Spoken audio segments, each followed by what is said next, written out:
Well, welcome to our race day review for Hollywoodbets Scottsville, where we raced on Wednesday, the 23rd.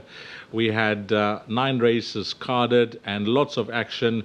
We'll begin in race number 1. Now, race number 1, there were lots of first-timers in the race, some confidence being passed through from the respective yard. Mark Dixon thought that his horse Get in the Queue will run well. So did Wendy Whitehead with Princess Osman, and Paul Lafferty was expecting a decent run from his filly. That was horse number 5, In Its Girl.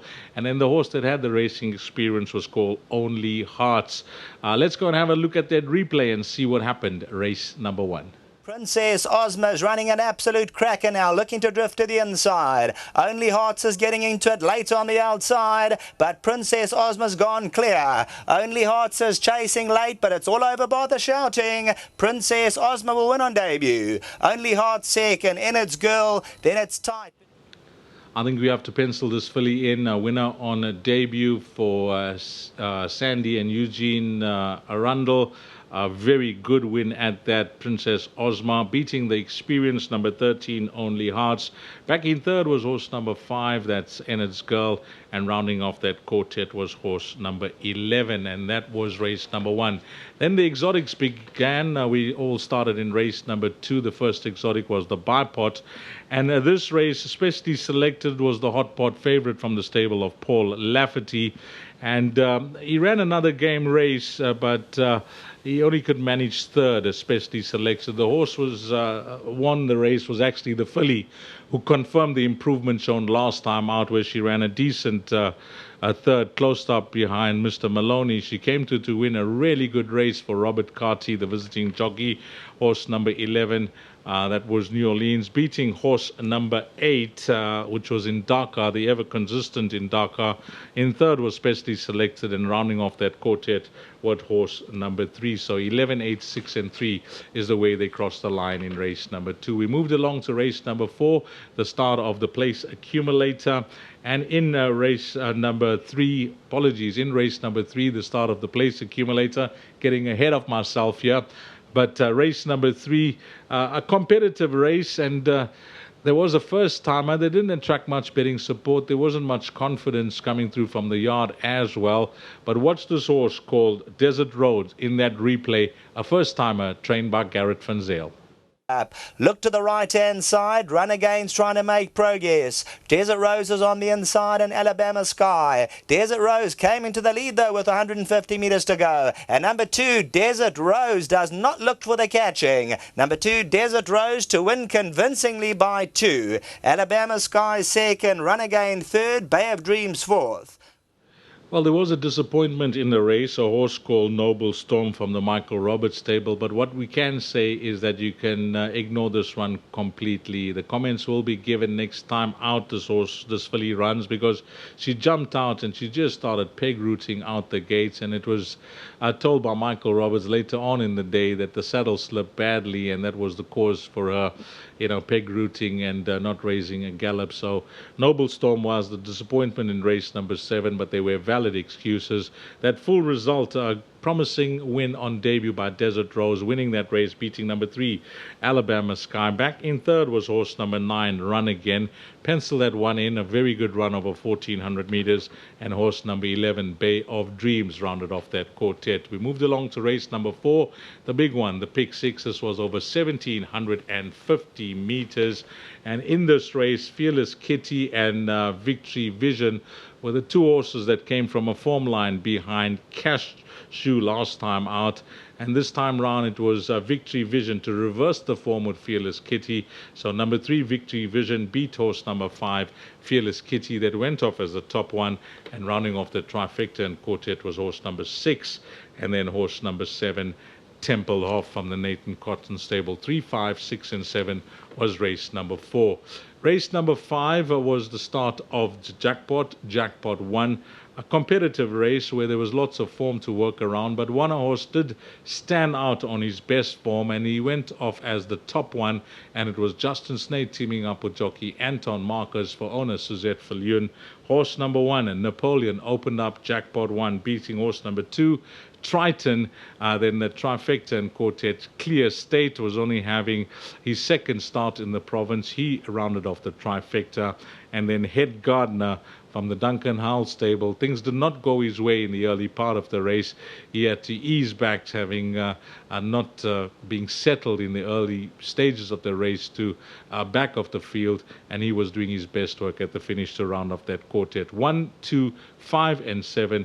It was a favorable start to Jackpot 1. Then on to race number 6. This was over 1,950 meters. And this race, it looked like a race where you could make a case for a few of the runners, but it was the turn of Michael Roberts teaming up with Rachel Vinegar to get the job done on a horse called Habel. And we'll have a look at that replay now. Race number 6, Habel getting the better of horse number 6. That was Shubaka. Towards the inside, Billy Bazooka trying to find more inside the 300. Cyber Time, Habel's applying the pressure, and Chewbacca down the inside, a whole new world. Cyber Time is starting to warm up with Habel and Chewbacca inside the 200. Habel puts the head in front, Chewbacca's on the outside. Habel and Rachel Vinegar back with a bang. Chewbacca second, Billy Bazooka and Cyber Time. Yeah, the guys in the Obi van are having a good laugh, but it was a good win there from Rachel Vinegar on Habel. I say this because she had a horse, Peg Root. She then came off a horse that went off the track in the previous race, but she shouldered on and she found herself in the winner's queue for Michael Roberts. 7, Habel beating 6, 2, and 5. That was the first 4 past the post in race number 6. Race number 7 was over 1,600 meters. It was a merit-rated 90 handicap, and there was lots of quality in this race. And after the result, there were a few disappointments as well. But well done to the stable of Lorenzo Karim. The stable's in really good form, and he had a winner, a horse that was carrying 53.5, Sereno Mudley up on number 11, Arctic Tune, that came through to win race number 7 in fine style. Horses that finished behind him, 5 was back in second, and then followed by 4 and 8. That was Makara, and horse number 8, which was Master of Destiny. We then move along to race number 8, which was the penultimate race on the card. And this race, well, it was a field where, you know, number 4, Dancer My Lord, was scratched. Sachet Away was scratched as well. That was priced up as the top one. And it was a wide open race. Anything could happen in this race, where, you know, it was a race that looked like a nice quartet to catch. But have a look at this win. They brought her back in distance with the blinkers on. The horse to keep an eye on is October Song. Princess Donnelly now starts to move forward. October Songs in the white silks. Ethiopian Queen, Nakia's on the outside. Savstar, Princess Donnelly still right there over the last 100, finding freedom down the centre of the course. Princess Donnelly on the inside, Nakia the outside. October Song, it's going to be close. October Song getting up from Princess Donnelly, finding freedom. Then take your pick. Now, that was a really good win by a filly that's highly rated by the stable. Back to basics with the blinkers on, and it certainly brought her confidence back. Number 6, October Song. 6, 9, 12, and 11 is the way they crossed the line, race number 8. And then it was a sizable pool, a big pool in the quartet to close off our meeting at Hollywoodbets, Scottsville, in race number 9. And this was the closest finish of the day. Take note that in race number 9, there was a late scratching examined by the vet, and scratch was horse number 12, Bernie's Dream. But we mentioned a close finish, a tight finish between 2 horses, driving to the line as one. Number 10, Two of Us, and number 14, Letaba. Our race commentator for the afternoon was Sheldon Peters, and he commented. He said that, if anything, number 10, Two of Us, got the better of number 14, Letaba. The judge had a very good look at that photo finish and posted up the numbers after some time, and it went to number 10, Two of Us, getting the better of horse number 14, Letaba. Back in third was horse number 5, Iron Tail. Keep an eye on that horse. Come down in the ratings, ran a good race. And rounding off that quartet, which was a big one, was horse number 13, Quant master. And that was a wrap of our race meeting on the 23rd of February, Wednesday at Hollywoodbets, Scottsville. A big thank you to Kevin Shea, who I worked alongside with, Sheldon Peters in the commentary box, and of course the entire team at Gold Circle TV. From myself, Dees Dainan, until we meet again, you take care. Salani Gashle.